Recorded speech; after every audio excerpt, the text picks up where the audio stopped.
Welcome to the Season of Self-Love podcast.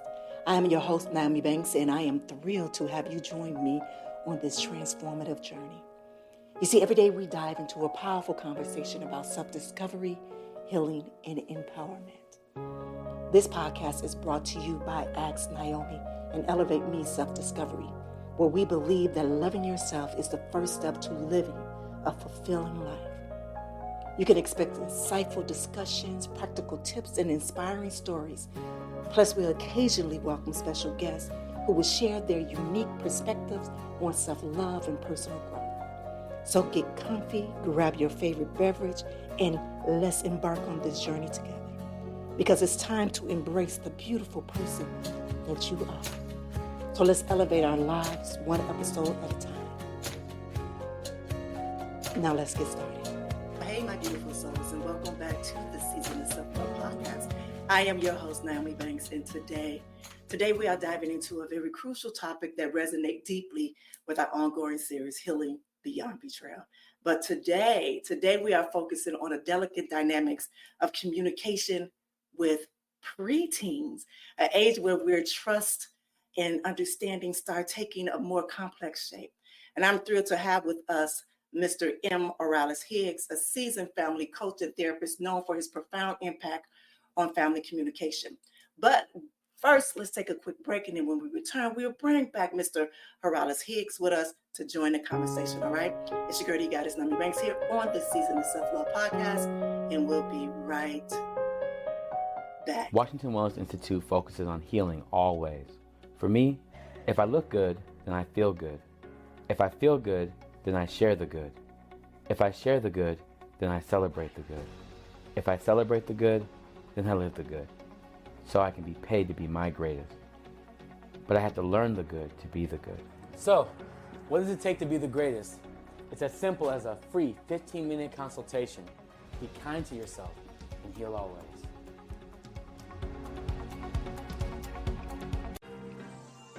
Hey, my beautiful souls, this is your girl, the goddess, Nyomi Banks, and I am excited to share something special with you. Introducing my latest ebook workbook, Healing Beyond the Betrayal, a journey of growth, empowerment, and renewal.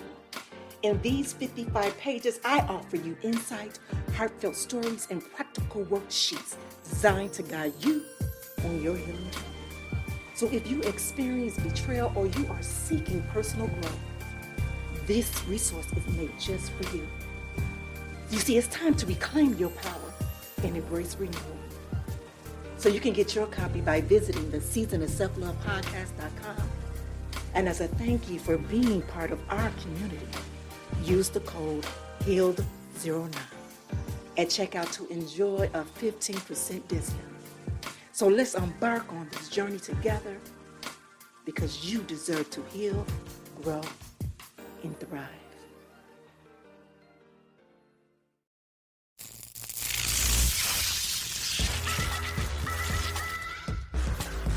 Hey, this is Dog Pound Mike from Ask Nyomi Bridging the Gap podcast. Come check us out every week. And remember, I'm no relationship expert. I just tell it like I hear it from the kennel. Get back at it.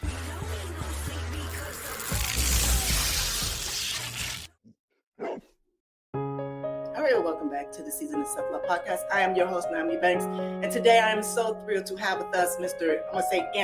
Aurelius-Higgs with us. He's an expert family dynamics and adolescent development.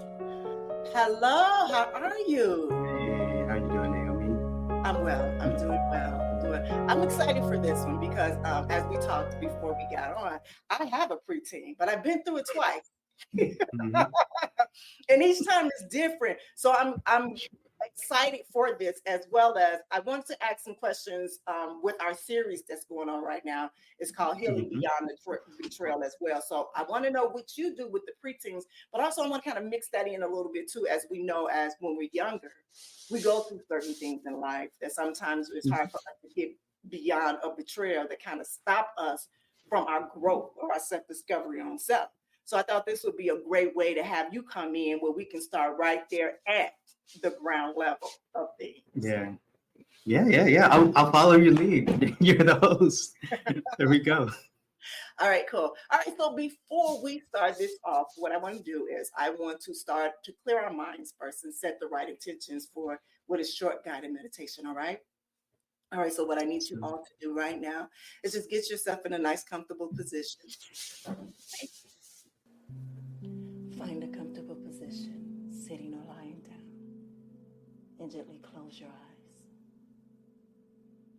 Now take a deep breath in through your nose, filling your lungs completely.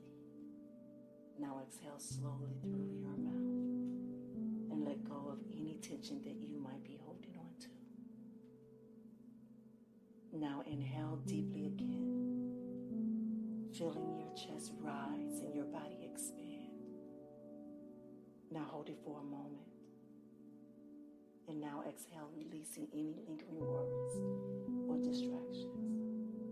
With each breath, imagine yourself becoming more centered and present. Now as you breathe, I want you to visualize a warm, glowing light above you. And with each inhale, draw this light down into your heart, filling you with warmth and calmness. Allow this light to spread throughout your body, relaxing your muscles and soothing your mind. Now take a moment to set your intentions for today's episode. What do you hope to learn or feel? Hold that attention close to as you breathe in and release anything that does not serve you as you breathe out. Now when you are ready, gently wiggle your fingers and toes, bringing awareness back to your body. Now slowly open your eyes and carry this sense of peace and focus with you into today's episode.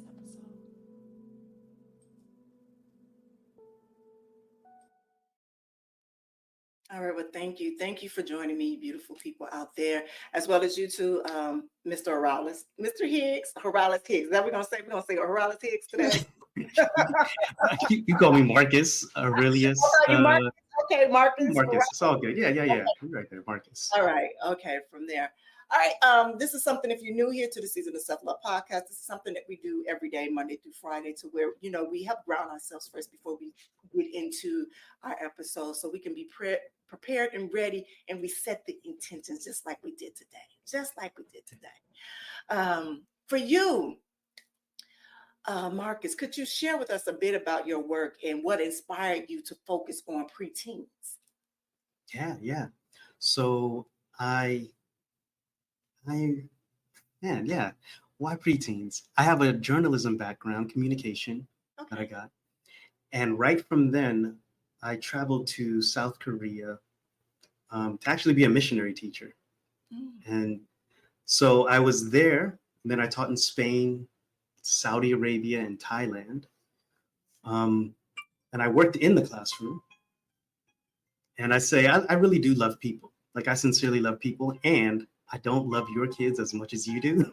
So these are the conversations I'd have with parents in parent-teacher meetings. And I transitioned out of the classroom to be with my aging parents and so on. However, still serving the world with the skills that I have, which is communication, and something that is near and dear to my heart. Yeah, kids. Mr. Rogers said, if you want to help the kids, you support the parents. Yeah, I like and, that. That's why I do what I do.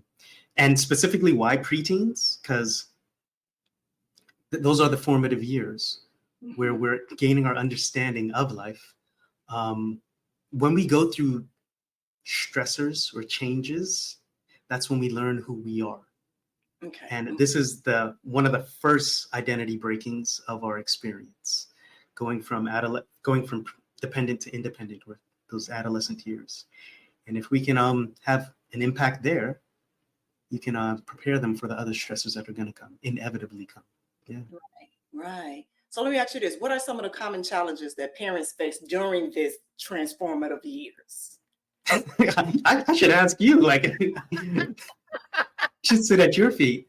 So what is going to happen? And let me know how it vibes with you. When they're going from dependent to independent, so During that dependent stage, there's that nurturing, holding you close up. You're seen, you're soothed, you're cared for, you're secure. Reaching independence, there's that push away. If you're going to have to do this yourself, you're still seen, you're soothed, you're safe, but I need you to understand that's with you. And you could, so we're moving into what I call autonomy supportive parenting. And you could look that up. It's, I respect you in your autonomy, and there's still boundaries in it, but I need a full expression of you. And you got this. Yeah. You got this. Mm-hmm. Now, what does happen, they're trying to figure out their own identity and these expectations that are on them, not knowing what it is, right? Who am I? And again, life is always asking us, who are you? So they're trying to figure out their identity breaking. C, it's collaborative mistrust. Mm-hmm. They don't, and this goes to your topic on Beyond Betrayal, but who do we trust? Yeah. Because think about it. Everything you've said to them up until this point was black and white. It was gospel. Yeah. It was your word. But now they're getting a whiff of other coaches, other parents, or other teachers. Nowadays, social media, and then their peers. So they're getting all these other different points of view, and they're just like, oh, I could believe something else. Yeah. And they don't know who to vibe with or who to trust in. Yeah. And then E is emotional management.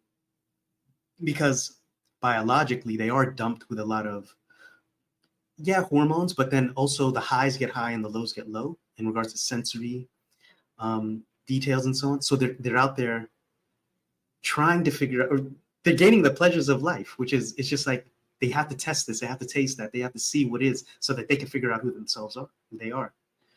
And that's why the teenage years there, that's why the music still licks from that age. Whatever era you grew up in, your teenage music is still one that resonates with you.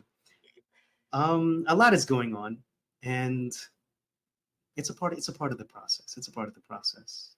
Yeah. I'll say this one last thing, Naomi.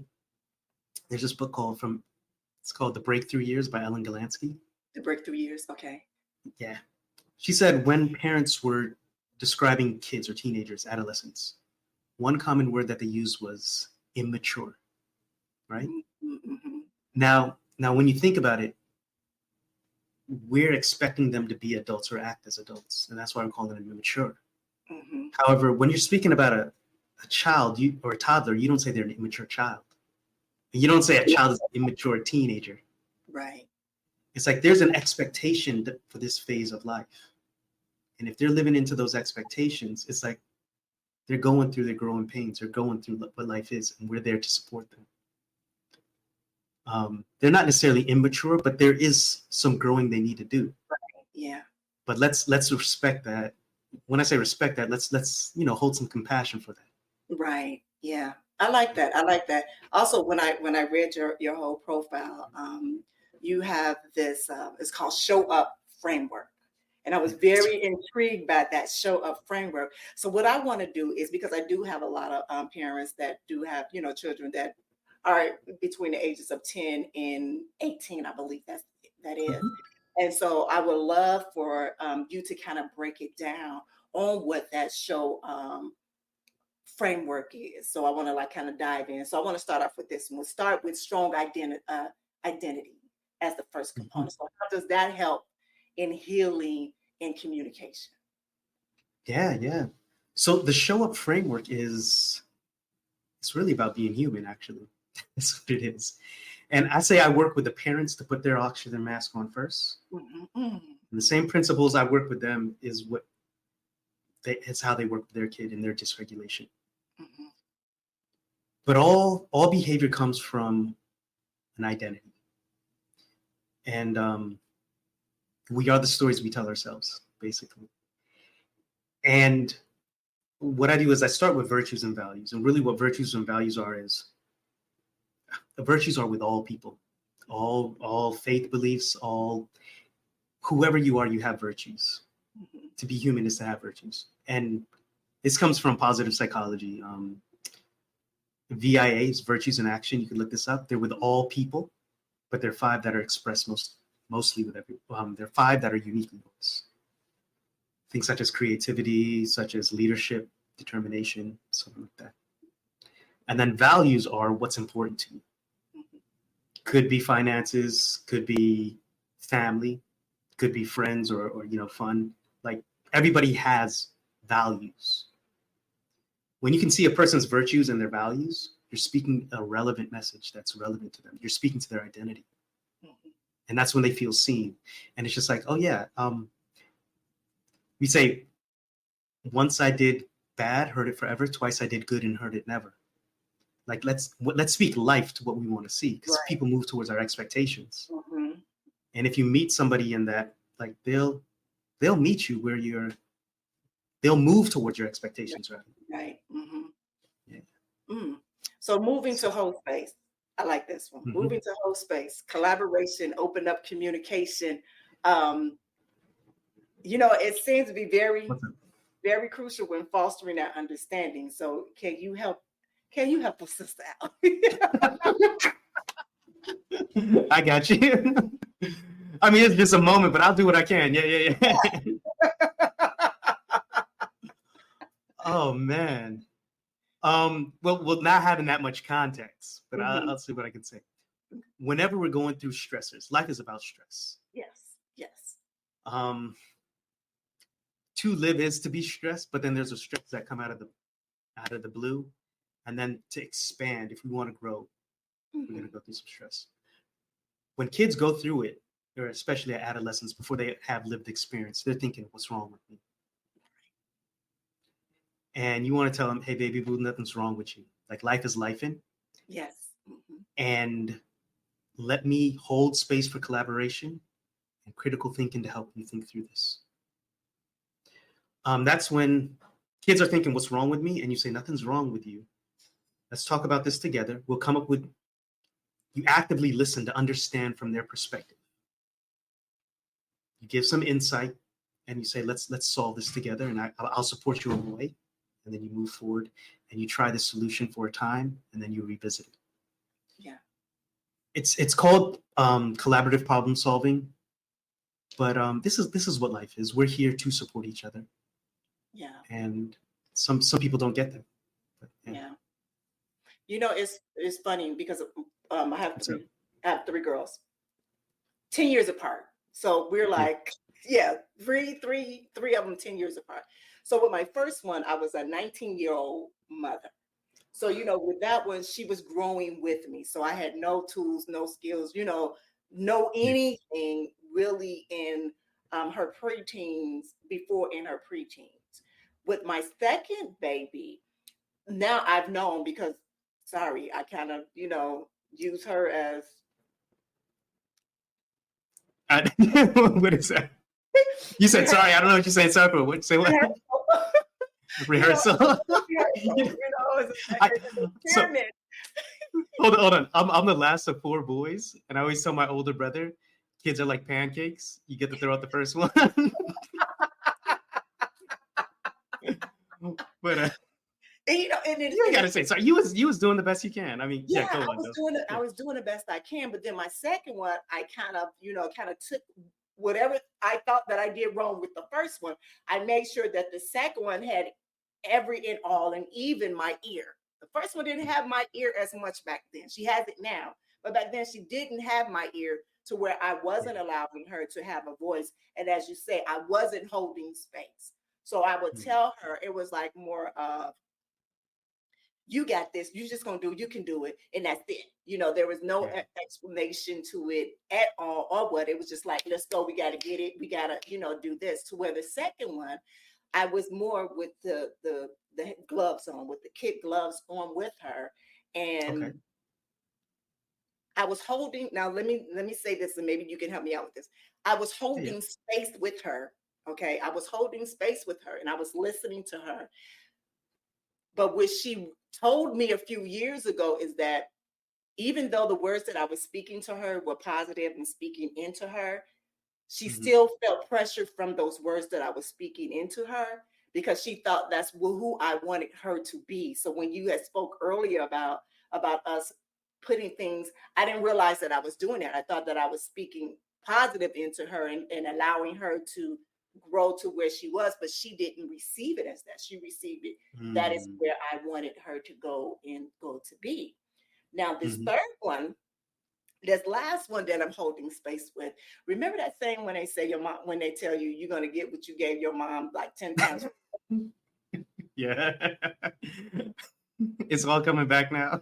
Yeah, yes, it is. And I understand it and I see it and I laugh about it. And times are different. If you think about it, I had a baby in 91, I had a baby in 2002, and then one in, so these times are different to where now there is more influences on TV, on internet. This is where, like you said, this is where the trust kind of goes away or thins out because now they have other influences from other people. So when you are talking to her, and I'm talking to her, and she looking at me like, but that's not what they said on the internet. And I'm like, well, what are you watching? So then I go in and I see what she's watching, and I'm like, oh, okay. Yeah. I hear what they said and I see what they're saying. But it's like, is sometimes it's that missing bridge, or missing part of a bridge to go across to be able to communicate or really hold that space. You know what I mean? Yeah. Like truly hold that space and have that conversation with her when, I came up in this time. And even though I spent majority of my career in front of a camera, to wear my looks is very important. But also she's seen me in my ugliest. Well, what people would think of my ugliest in my purest of fun. And I always try to teach all three of them that about being authentic, but you can always beautify yourself when you want to.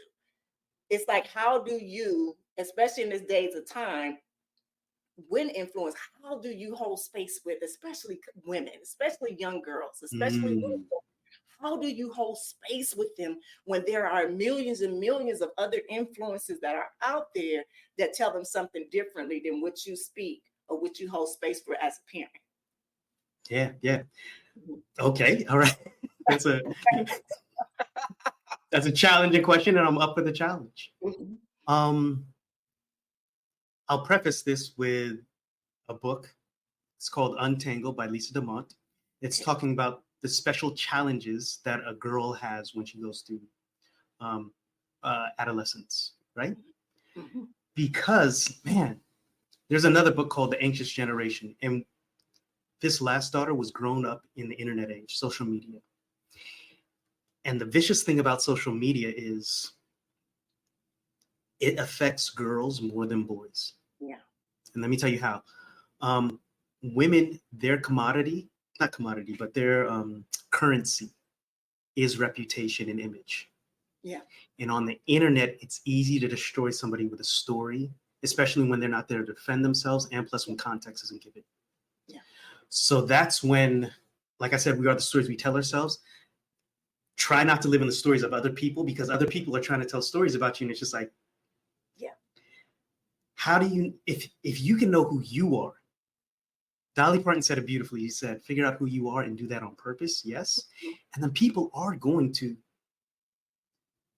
misunderstand you, not knowing the whole story. People are going to say things that people are going to have their own stories. Try not to live into the lives, into the way of other people. Now, that's hard to do when this is your first time coming into this. When I say that, I mean, meaning as a young girl, as a 12-year-old,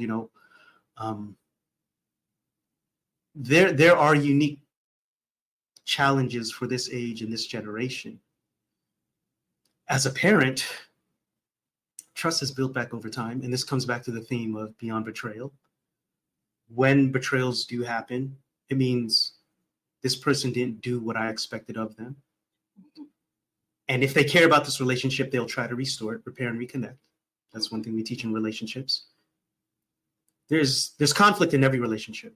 Yeah. But conflict doesn't define the relationship. What defines it is how we deal with the conflict. And if that person comes back and says, hey, I'm sorry, I want to restore this. This is not who I was, and this is who I am going forward. Then it's going to take time, because trust is built over time. Yeah. That's why I work with parents of trying to establish trust at the beginning with their kid, because they will misunderstand you.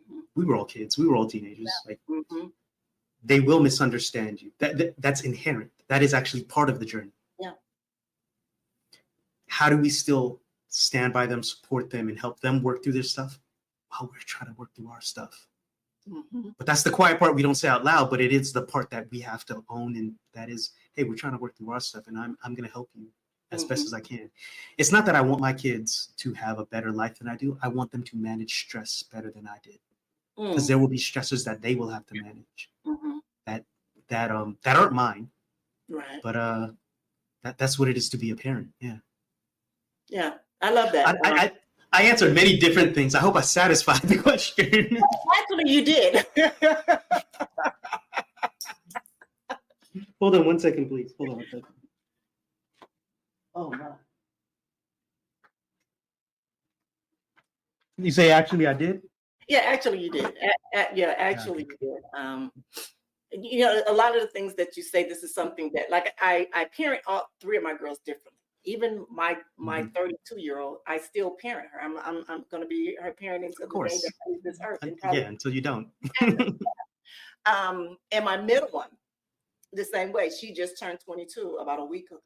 You know, so there is times that I have to show me who that I'm going through, that I'm not perfect. Does that make sense? That I'm not perfect. I myself learning. We learn something new every day. And I try to tell them, well, I don't try, I do. I tell and express that to them every day when I'm speaking to them, that it's something new every day that we learn. So even within your mistake that you make, what did you learn in that mistake? How do you embrace that mistake as being a tool for what you're going to do tomorrow, or, you know, or further on in life? So I do. I like that when holding space like that and being able to conversate with that. I like even the answer that you have about women being more crucial for me. I have transitioned through my life, coming into this new realm and this new form. For me, it's been amazing. It's been amazing for me. But to watch a lot of my fan base that was before to now, they're not understanding, and they're wondering, where did she go? The problem is, I've always been there. I just didn't know how to show up. I did not know how to show up as her. Do you understand that? Yeah. Yeah. You know, in the work that I do, as an educator, the word educate means to bring forth. Like, I believe there's beauty in there, and I believe we're born whole, but our awareness is taken away from that wholeness. And I love how you said it was always there. Yeah, you didn't go anywhere. If anything, you went inside and you brought out what was there already. And you know what? That's not to say it was all there. It's always been there. I love how you said that. Yeah. You know, now we're going to talk about the W. Well, as we looked at one, always open up communication. Okay. Open up. So matter of fact, I'm going to let you go ahead and break the rest of it down. So we was at SHOW. Okay. Break it all down. Exactly. O is open up communication. The quality of our life is directly related to the quality of our communication. And that means how we speak with others, as well as how we speak with ourselves. That's why I want to get to the question of how and why you named it Seasons of Self-Love. We'll get to that. I got questions for the host, you know what I mean? But O is opening up communication, because adolescents, they tend to clam up, or they tend to cocoon at this time, understandably. And actually, we communicate with them differently at this time to be effective. It's going to be shorter conversations. It's going to be non-judgmental conversations where we lead with curiosity, so that we're creating a space for them to, when they do open up to us eventually, they know, oh yeah, this is a base where I can come to be authentically me. Because when they feel judgment coming at us, it's like, one definition of psychological safety is, can I be authentically me without fear of threat? And if you are the source of my threat, I'm not going to come to you. So that's open up communication. W is wonder and explore this world together, setting out to do projects that are long-term, that are self-directed. I've chosen this project. And this comes from Angela Duckworth's book, Grit. It's maybe learning a language, could be learning a hobby. For you, it'd be starting a business or a podcast. And that gives you a place to talk with your child about progress and what growth means. And then W is, UP is unveil your potential, which means celebrate. Celebrate. We don't celebrate each other enough. Like when you're living into who you are, when I said it starts with a strong identity, when I see evidence and examples of that virtues and values, it's just like, hey, that's like you. That's beautiful. Yeah. I love that. I do. I love the whole thing. So I'm gonna go and answer your question about the season. All right, I'm following you. You know, Talk to me. Just going through my transformation. I've been out of the industry actively for almost 12 years, almost 13 years now. And in through that transition, I learned a lot about myself spiritually, emotionally. I learned who I am, you know, even beyond the Nyomi Banks persona. But also, I've been very real and authentic with myself, knowing that I didn't know how to love myself. So how can I even teach anyone else how to love me? You know, when we say that self-love, it's more than just a self-love. It's like where, you know, here where I created this podcast is to kind of peel the layers of an onion. You know, you got onions and you got the different layers of it. And we're going to be forever healing. Self-love is about healing. I want people to know that. That's a part of the foundation of self-love is healing. So for me, since we're forever healing, the season never ends. So you know how people say I'm in my soft girl season or era or something like that. We're always in a self-love season. So self-love season is always, period. And yeah, that's where it came from. You know what? Because I was thinking, I was like, season. I mean, does the season come to an end, or that's what I was thinking when I heard that seasons of love, self-love. Right, and you know the thing is I have different series to each. Every month is a different series, and that takes us through to a whole new season. And I know, you know, some people think about you. What to say? You here for a season or not for a reason and not a season or a season for a reason. You know that saying right there. Right? Yeah. With self-love, we have to really kind of bring it all the way down. We got to tear it all the way down to the bare minimum, right there, even at birth. Yeah. Even understanding what it is that a lot of times that we even start to create who we are, or being created who we are in the womb, from the emotions of the mother, you know what I'm saying? From those things that unbeknownst to us is happening to us already. So when we do come out and we start to learn who we are, it's not from our perspective, it's from someone else's. So it's like, when do we start to learn who we are? That's why I love that you have this where you have with the parents speaking to the preteen to allow them or assist them to finding out who they are. Back in the day, when we were coming up, there was no way that we could find out who we were. We were who our parents said who we were and who we were going to be, you know. And what happens is it creates a lot of, you know, us broken and damaged adults. Probably like 98, 99% of us in this world are broken. I don't know if you're a minister, a priest, or a doctor, or whatever. Seriously, you know. And when I started to go through that for myself I started to fall in love with myself. I love myself unconditionally. I'm able to make myself accountable, self-awareness. When I say I be checking a sister, I be checking myself a sister. And you know, some people look like, wow, like she's really different.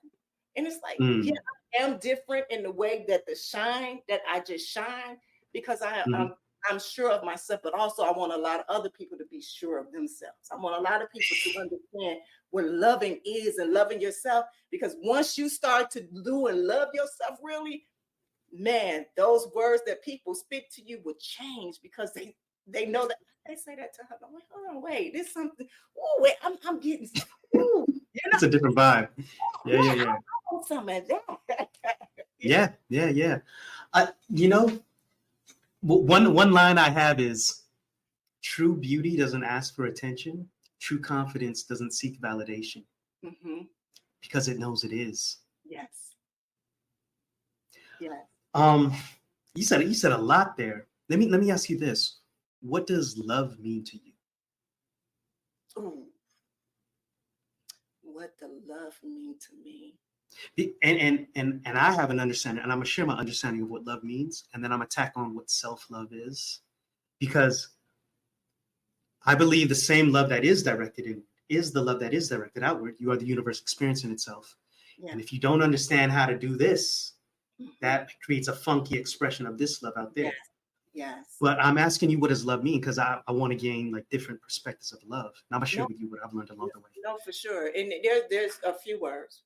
First is truth. Mhm. Okay. Truth.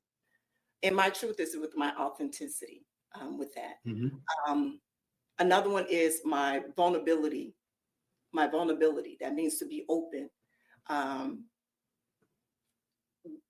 Just to be open Sure. to love. Courage. Love for me, courage, as well. And also is not seeking validation. And I'm gonna be honest, that's been, even though I went through the work, and this is where what I share with my audience all the time.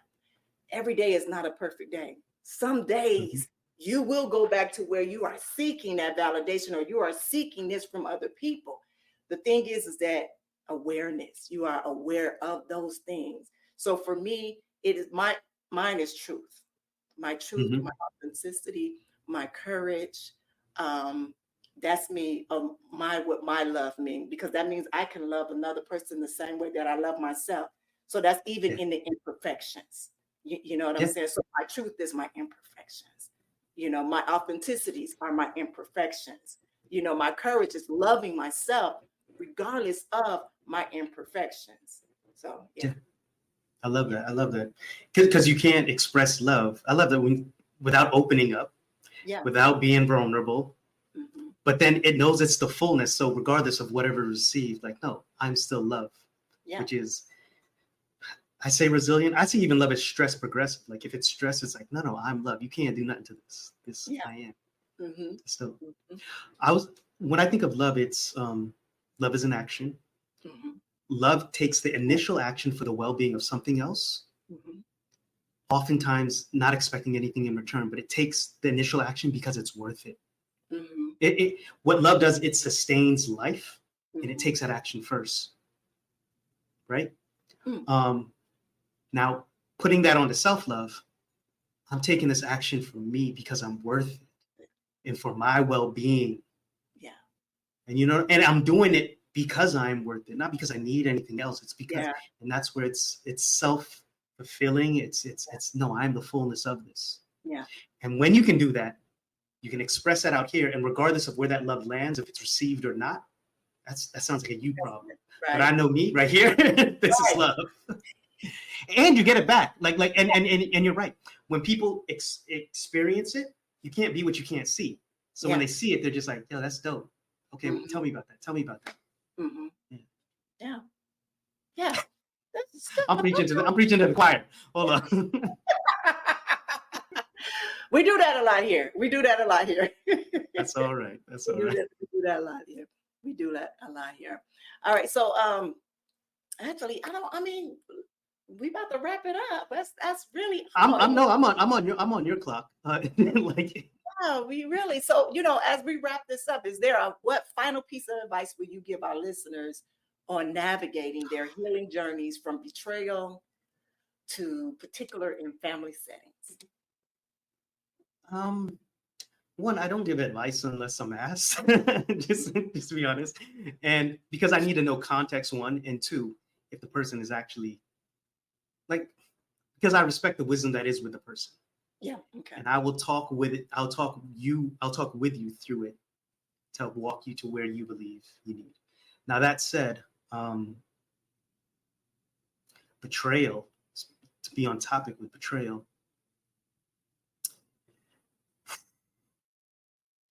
I would say, man, this is a long topic. Life happens and we give it meaning. We could go through the same experience, but it means different things to different people. I know that some things that some people see as betrayal may not be betrayal to others. Mm-hmm. There are some people who don't have your best interest in mind. We have discernment to figure out who they are. They're trying to satisfy what they believe are their needs. And it's how do we set boundaries to remove ourselves from that if we see those patterns? And how is it that we can see other people and not take it personal? Mm-hmm. Those are different skills that we need to build along the way. How do we pass those skills on to our kids as they're growing up? I think we share our stories without being preachy. I'm not forcing this on you, but this is why I believe what I believe. This is earned experience, and I respect you and your wisdom. That's what you're going to go through. But I'm giving this to you, so that you can. It's not, and we don't make it about us, but we make it relevant to what they're going through. Right. Really, what I'm talking about is just life. It is life, but when coming back to not to make it about you, but as you said, you lived in front of the public eye for so long, and that takes courage. And it's just like, because then people have a lot to say about your life. Is like, how do you actually shut that out and understand who you are? And how do you have that conversation of you figuring out life with? Now I think I'm just rambling, but to get back to the point of betrayal, it's just like, some people are going to betray you, some won't, and like, you don't take that personal, and it's just like, how can I soldier on? Not soldier on, but how do I find support for what I do need, and how can I be discerning of knowing those people who are for my good and those who aren't? And then how can I continue to not betray myself, trust myself, Right. and soldier on? Right. There are a lot of layers to this that we could speak on for hours and days and weekends. But you said one piece of advice. This is what I leave with your people. This is what I finally came to it after all of that. And this is actually what I do share when people ask me, is there one piece of advice you'd like to leave for parents that we usually don't touch on, but repair and reconnection. Everything that eventually grows must first break. That's what I believe. Mm-hmm. Now, does it break from the, hey, watch that now. What is happening over there? Fireworks, that's what's happening. Now, does it break from the inside or does it break from the outside? That's the question. If it breaks from the outside, that's death. If it breaks from the inside, life emerges. Mm. I'm thinking of a cocoon. I'm thinking of an eggshell. Life is constantly emerging. Now, I said everything that eventually grows must first break. Then we're made stronger in the broken places. Yeah. And what we do as parents is we show our kids how to repair and reconnect. Yeah. That is admitting when I'm responsible for that breaking. Yeah. Maybe that break of betrayal. Maybe that I fell short of my expectations. And then you say, that's not the person I want to be. Identity, remember, it starts with identity. That's not the person I want to be. I made it right. And this is who I'm committed to being going forward. That's repairing and reconnecting. Like I said, all relationships have conflict. That doesn't define the relationship. What defines it is how we deal with the conflict. Yeah. We repair and reconnect those relationships worth keeping. And always repair and reconnect the relationship right here. Yep. Repair and reconnect people. We talked about that before, but you heard it once again. Yes. Hey. I love that. Well, you know what? Thank you. Is there anything? Are you got anything going on? Any books? Any?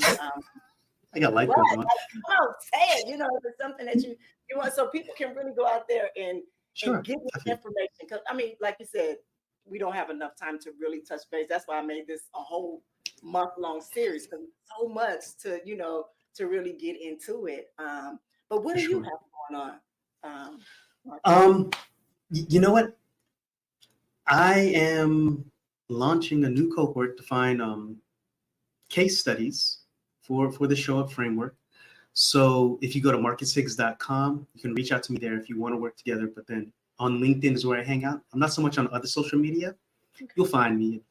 But for professional work, reach out at marcushiggs.com. I have some workshops coming up in regards to identity. And then in regards to communicating with your preteen. He'll be there in a little while. Other than that, like, life is good. Like, what else do I have coming up? That's me. That's me. If you want to find me, Yeah. LinkedIn is where you catch me. You know, as you were talking, I had, because we didn't What's up? speak. I want to speak on Black boys becoming Black men. Hey, talk to me now. And what does that conversation look like? And I want to just step back a little bit and Okay. just dip my toe in just one quick second with context. And I'm saying this because Set the context, yeah. Yeah, because there is now, I guess this 2025 or whatever product 2025, or that they are going to start to, and I want to make, because I don't know exactly what it is, but I'm just things that I'm hearing with about single mothers.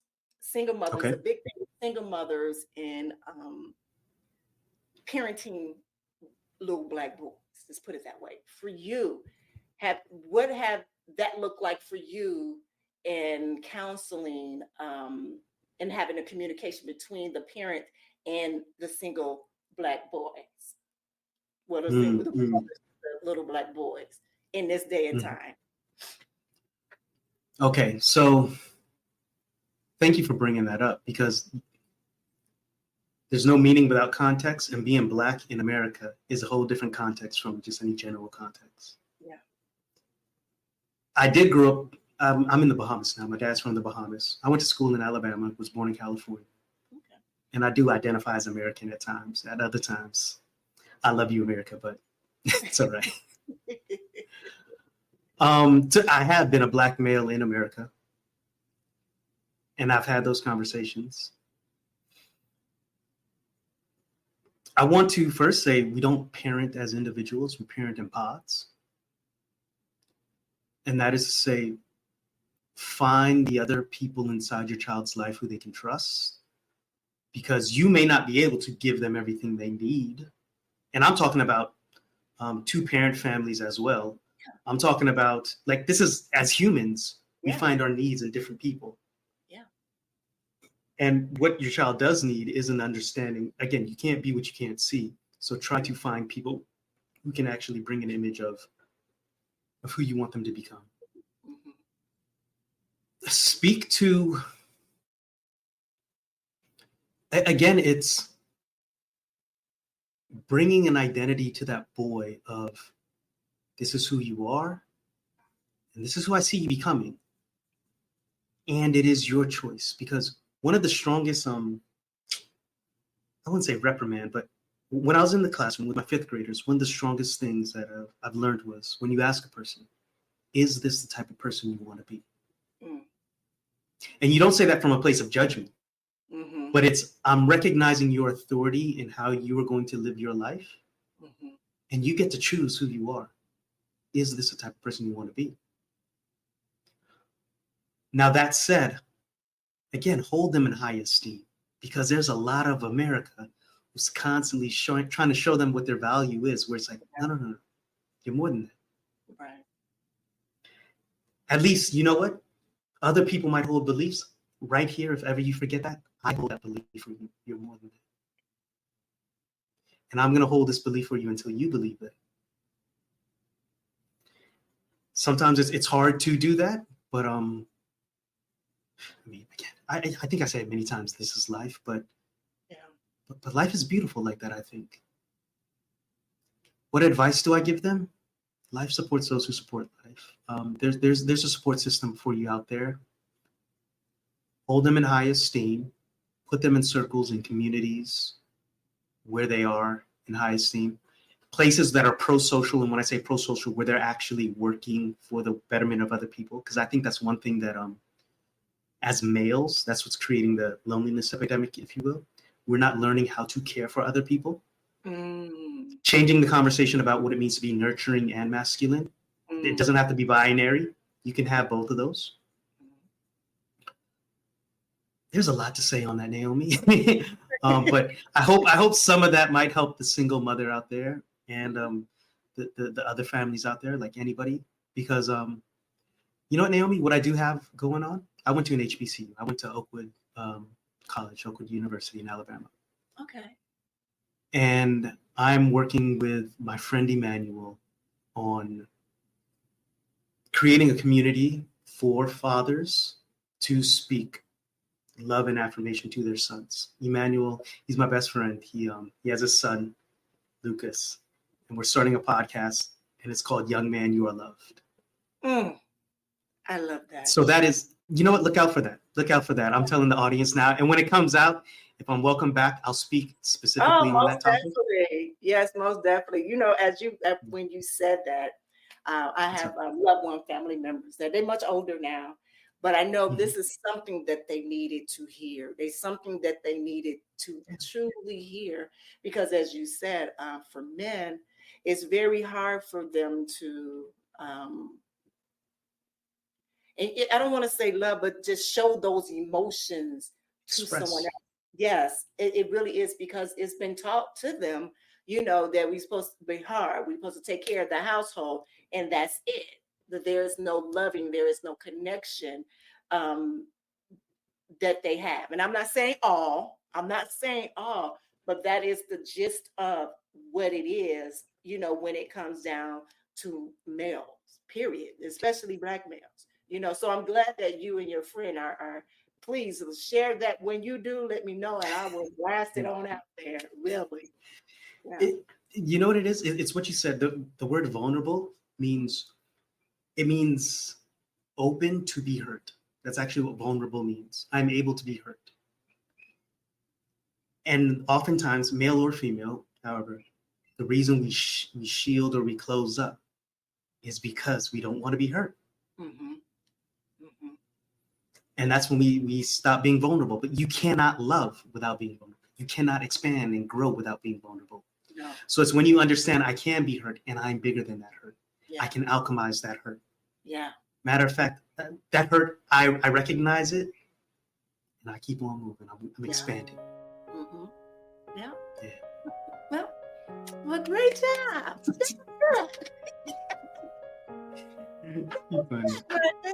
This was good. This was good.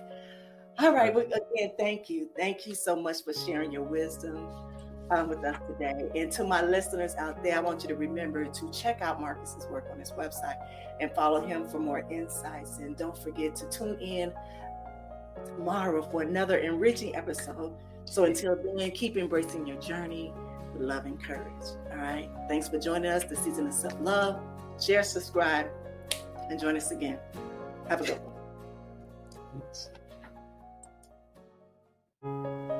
Thank you for joining us on this journey of discovery and empowerment here at the Season of Self-Love podcast. Remember, embracing self-love is a continuous journey, and we're so glad to have you with us. So if you enjoyed today's episode, please leave us a review. And don't forget to join our community on Facebook at Season of Self-Love. Connect with like-minded individuals who are also on their self-love journey. Now, if you have any questions or topics that you'd like for us to explore, we love to hear from you. Email us at seasonofselflove@gmail.com and let your voice be heard. So until next time, take a moment for yourself today and remember, you are worthy of love, joy, and all the beautiful things that life has to offer.